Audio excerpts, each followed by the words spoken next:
Well, Caleb Williams is going to have the opportunity to win a Heisman for a second year in a row. Can he actually do it? Yeah, he's got everything he needs. You are Locked On Pac-12, your daily podcast on the Pac-12 Conference. It's the Locked On Podcast Network, your team every day.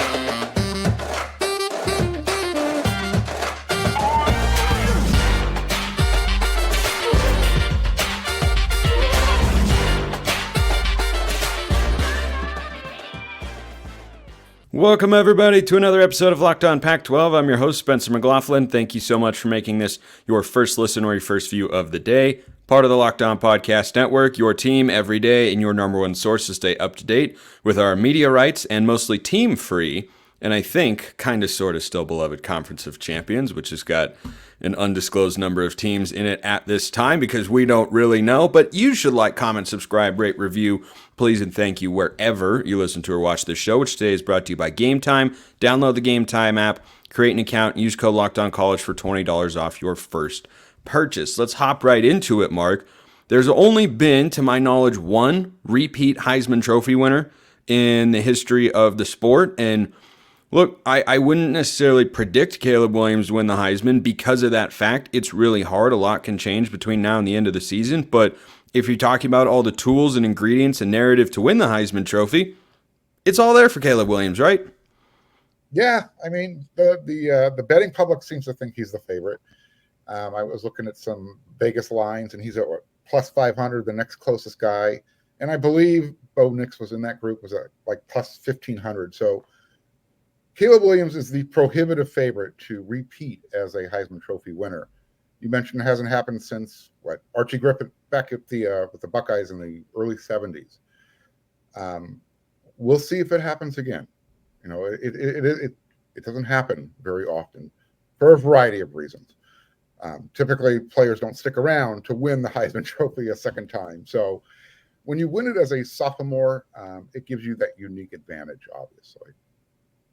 Yeah, I think Williams' upside is pretty unquestionable at this point. And by the way, he's not the only Pac-12 quarterback that could win the Heisman. You mentioned Bo Nix. I'd be remiss if I didn't mention Michael Penix as well. I don't know that the Pac-12 could have a dark horse contender. I mean, if everything were to go right for Cam Rising, I suppose, but I think that's probably a hop, skip, and a jump away, given the other players that are in the country. But those guys have got the preseason hype, which definitely matters because being on the radar can help get you in that discussion and keep you there if your team has that sort of performance. But we've seen late risers as well. It's happened on more than one occasion. And I think that's what makes it so tough for a guy like Williams or either of the other two quarterbacks I just mentioned to win the Heisman out of the pack in its final season this year. There are a lot of good players, but so much can change between now and the end of the season, and that's what makes it difficult. I don't know that there's been a time recently where the preseason Heisman favorite has actually won the Heisman Trophy, because between week 0, which starts literally tomorrow, and I can't wait for, and I know you can as well. You're in San Jose as we record the show, ready to go to the game, and I'll talk about that later. Between week 0 and week 15, a lot can change, and I think that's probably the biggest downside for Caleb Williams as he tries to do this repeat Heisman campaign. Yeah, I mean, really the only thing that I guess that could change is he doesn't put up enough stats, to kind of compare to what he did last year. And, just as a reminder, he holds the USC single season record for total offense. And if you think about the players who've come through USC, he just kind of stepped in and took it over. But 4,900 yards in one season, 52 total touchdowns, 42 through the air, and 5 interceptions. That is probably going to win you the Heisman Trophy every year. Now, he wants to do better than that this year. Those are the goals he set for himself. I don't know how realistic it is. He said, I don't want to throw any interception. We'll see if that happens. Like I said, and by the way, I am not in San Jose. I am in Southern California for the San Jose State game. Oh, that's right. San Jose is going to USC. I am foolish and erroneous. That please, so am I. So back to the thing. Caleb is uber focused right now on, he's got his own personal accolade. He's trying to focus on the playoffs and a national championship. And when competitive Caleb has that goal, that's a pretty good indicator that USC is going to have a good season. And he'll probably be back in New York for the Heisman.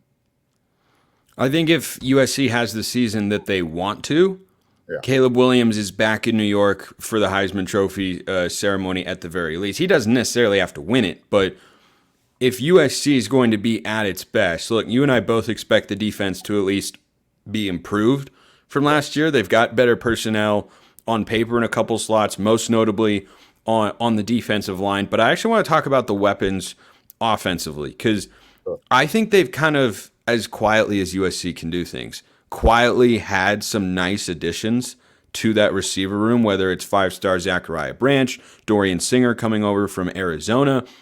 You still have Mario Williams there. I think the running backs is a fair question to ask, because Travis Dye was very good last year. But if Williams is going to win the Heisman, he has to put up great individual stats, but everybody else has to be productive enough as well. Do you feel that the USC offense is good enough around Caleb Williams to allow him, especially on the offensive line, to have that sort of Heisman caliber season once again? Yeah, and you mentioned all those names you mentioned. You didn't even mention who Lincoln Riley said was probably USC's fall camp MVP, and he was at wide receiver. His name's Kyron Hudson. I think he had a brother that played up at Oregon. So, is that Chris Hudson's brother? No. Kyron. Hudson with a D. Yes. Oh, okay, yeah. Ignore me once again. Also, Hudson Ware, I guess, is the more formal way. Oh, okay, yeah, I got you. Yeah, you had a defensive lineman. Yeah, Keon Ware Hudson, solid player. Yes. Lincoln Riley, he released his depth chart for the first game against San Jose State, and Kyron Hudson has the or in Brendan Rice. So typically when you see that depth chart release where it's either or, there's no separation. And what makes that special is you talk about the superstar names, the high star recruiting rankings, the Zachariah Branches. It's a lot of times it's the nondescript player, the one you don't talk about a lot, who steps up and becomes the guy on offense. Remember, when you got a Caleb Williams, he's going to make every single person around him better. He's it's like having Magic Johnson as your point guard on the basketball court. And you factor in Lincoln Riley as the head coach and play caller, and who does he highlight most notably? He's had some success with tight ends at Oklahoma, but it's the receivers who always tend to thrive. It's why a lot of receivers go play for him. There's that, and hopefully, with a healthy tight end room, we can see, a Lake McCree and a Jude Wolfe get highlighted at the tight end position. Running back, it's not going to be an issue. Austin Jones returns. He stepped in when Travis Dye went down. They brought in Marshawn Lloyd from South Carolina. And then you still have Darwin Barlow and then two really good freshmen. Offensively, there's probably going to be a drop-off of maybe a percentage point off of their 41 point, whatever they scored per game last year. They're going to score 40-plus per game. That generally means in a Lincoln Riley offense, you're going to have a quarterback who's close to, the Heisman discussion. Jalen Hurts a finalist. Mayfield won it. Kyler Murray won it. Like, this is just a rinse and repeat. It's kind of a first for Lincoln Riley, though, to have his Heisman Trophy winner or finalist back the following season, because they've always gone off to the NFL, but Williams, of course, isn't eligible yet. So I suppose it's new territory for Lincoln Riley, unfamiliar territory. Right. I mean, you think about it. He became a head coach in 2017. 4 of his quarterbacks have been Heisman finalists. 3 have won it. I mean, it's pretty impressive. 4 have won, excuse me. He is the Heisman quarterback whisperer guru. And wide receivers want to come play in that type of offense. Absolutely. Well, college football season is basically here, and if you want to get tickets to go to a game in person or any other sort of event this year, you need to check out Gametime. Forget planning months in advance. Gametime has deals on tickets right up to the day of the event. So if you're making last-second plans, if you forgot to get tickets, someone else has decided to join the viewing party, whatever your situation, Gametime has you covered. You get exclusive flash deals on tickets for football, basketball, baseball, concerts, comedy, theater, and more.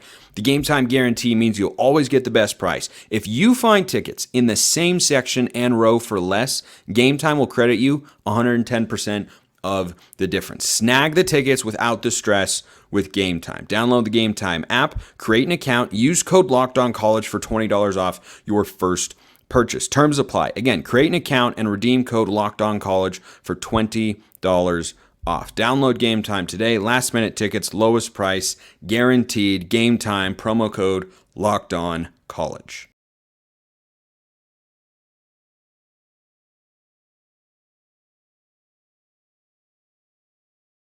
I'll be very honest with you all because I always try to be.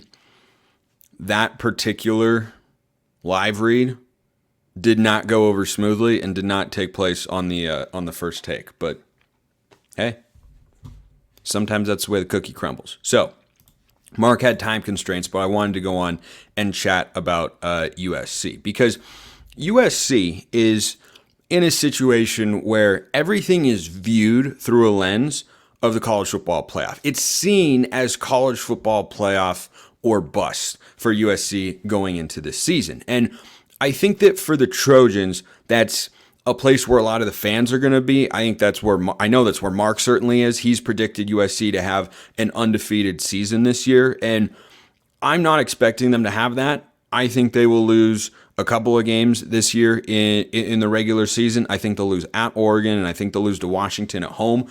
Those are that's my record prediction for the Trojans, is I think they'll go 10-2. Whether or not they end up in the conference championship game, we're going to play, 7 rounds of tiebreakers and scenarios. And if this team wins, but this team loses, this team gets help and everything like that.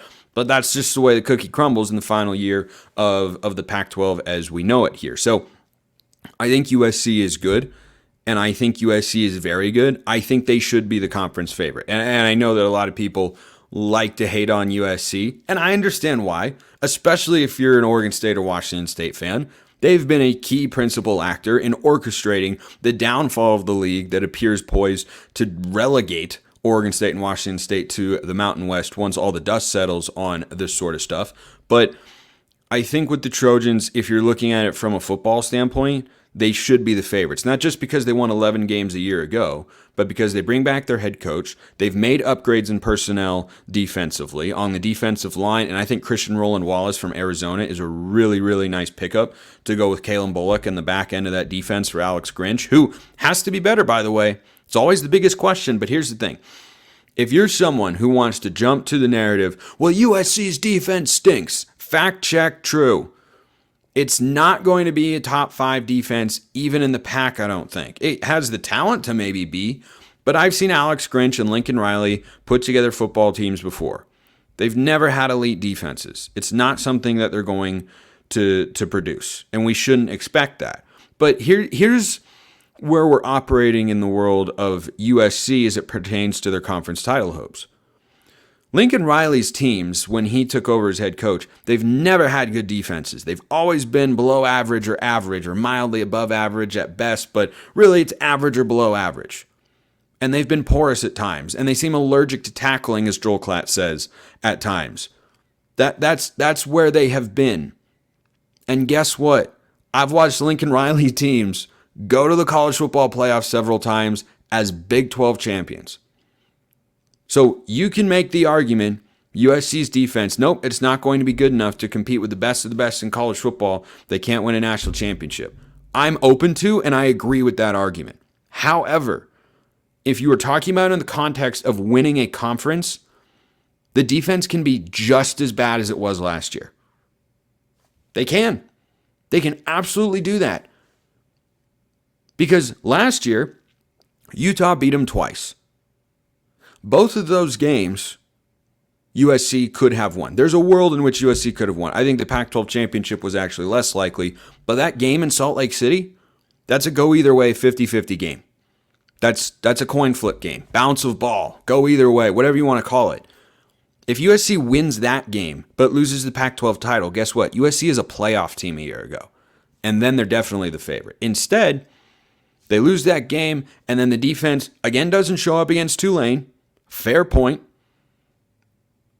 And they lose the Cotton Bowl. And so everyone has a perception of USC that I don't think is entirely reflective of reality. But even let's accept that particular premise. Let's say, no, they weren't really good enough to be an 11-1 team. Their defense wasn't good enough. Let's jump to that side of the argument for a moment. In what world, when you have a proven quarterback and a proven head football coach at the Power 5 level, do you not expect a football team to be better in year 2 than they were in year 1?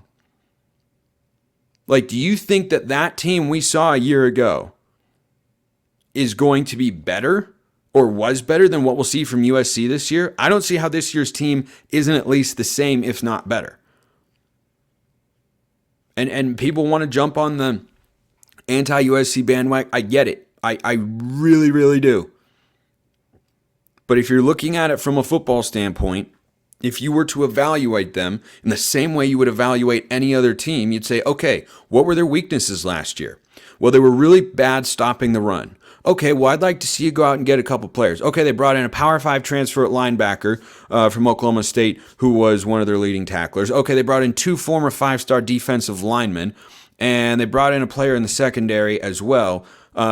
That's what you call addressing your needs. The front 7, like the back end, made plays for USC. They didn't tackle well, but they made plays. They forced turnovers, but the front 7 couldn't stop the run. They weren't physical enough. They got pushed around. Right, the teams that gave him fits last year. Tulane ran for over 300 yards. Utah loves to run the football. Oregon State loves to run the football. The formula might be similar this year to give USC fits, but it doesn't mean that it's going to yield the exact same results. It might just be 80% of what it was last year. But if USC's defense was 20% better than it was last year, guess what? They're going to the playoff. Because no one is stopping the offense. Lincoln Riley is too smart, Caleb Williams is too good, and they have too many weapons. You're not going to rely. It's what made that Oregon State game so impressive for the Bees last year. They held them to 17 points. Caleb Williams wasn't injured halfway through the game like he was against Utah. Now, that showed the reliance that they had on Caleb Williams offensively and exploited that sort of weakness, but that's football. Unfortunately, the injuries are a part of it, but it is. But in Oregon State, he wasn't hurt. He just didn't have a good game. Trent Bray just called a great game defensively. Oregon State was able to get pressure, make him uncomfortable, and he that was his worst game of the season. Absolutely. I'm not relying on that, given that last year, you heard Marc say earlier, well, it was his first, it was his goal, it is his goal this year to throw no interceptions. And he threw 5 last year. Is that a realistic goal? No. But again, Caleb Williams won the Heisman last year. Do you think he's going to get worse? Some of you might. I don't share that particular opinion. I am no homer for USC. I am just, as someone who commentates on college football, I have been all in on the Caleb Williams hype train from the start. From the moment I saw him make special plays and throws, I was like, yep, that's the guy. And I wanted my Seahawks to go get him. They're not going to. They're rolling with Geno Smith. But I've been all in on that hype train, and I know that some of you aren't, and that's okay. We'll see how the season ends up playing out and whether Williams, regresses back to the mean or whether he does play even better than he did, where he doesn't have a down game against Oregon State, where he only throws 2 or 3 interceptions instead of 4 or 5. Maybe he is able to be that good. I don't think that's a reasonable standard, but I think that if it were not USC, and if it weren't these people who we know, Caleb Williams, Lincoln Riley, and the Trojans, and you just said, okay, returning successfully proven Power 5 football coach, returning Heisman Trophy winner, who was only started for 1 full year, and improvements made on the side of the ball that was a weakness a year ago, you'd say, oh, that's going to be a better football team. Because the quarterback and the coach will have another year to work together.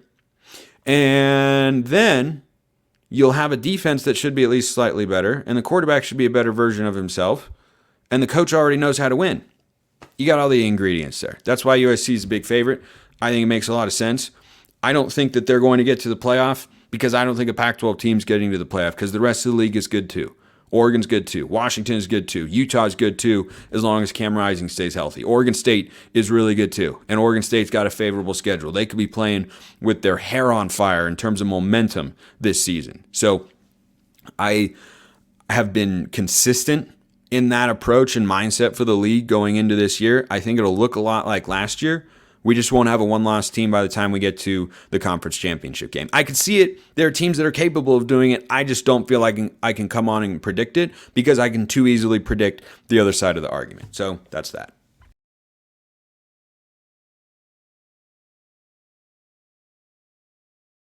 Meanwhile, there's a football game on Saturday, an actual football game featuring these very Trojans and that man, Caleb Williams, and that other man, Lincoln Riley, and all the other players that we talked about. So what should we actually watch for in that game? Yeah, the defense. That's where everyone's going to jump, right? So what does the defense look like? Now, can you get a real read on the defense against a pretty poor San Jose State team, or at least pretty average? I think they had a good year last year, but San Jose State is not a team that's going to challenge USC. I mean, the game might be over by halftime, but that first half is what I'm going to be watching most closely. How quickly can they put it away, and how do they put it away? Are they able to put it away with a 28-0 lead midway through the second quarter? Just perfect going up and down the field and touchdown drives and the defense not allowing anything? Or do they not put it away until the middle of the third quarter or the start of the fourth quarter because San Jose State's moving the ball up and down the field a little bit? That's what I'll be watching for. I know that USC is something like a 30-point favorite. I'm not going to sit here and pretend that they're going to struggle in this game. What I am going to be watching for and what I am intrigued by is, okay, what do you look like against inferior competition? Because the great teams, for the most part, save for maybe a week against a conference opponent that's not as good in the middle of the season, like Georgia against Missouri last year, when they play teams that are not as good as them, doesn't matter if it's week 0, week 1, week 2, week 3, they're curb stomping them. They're leaving absolutely, positively no doubt. Georgia last year came out week 1, Oregon, they were better. You know what they did? 49-3.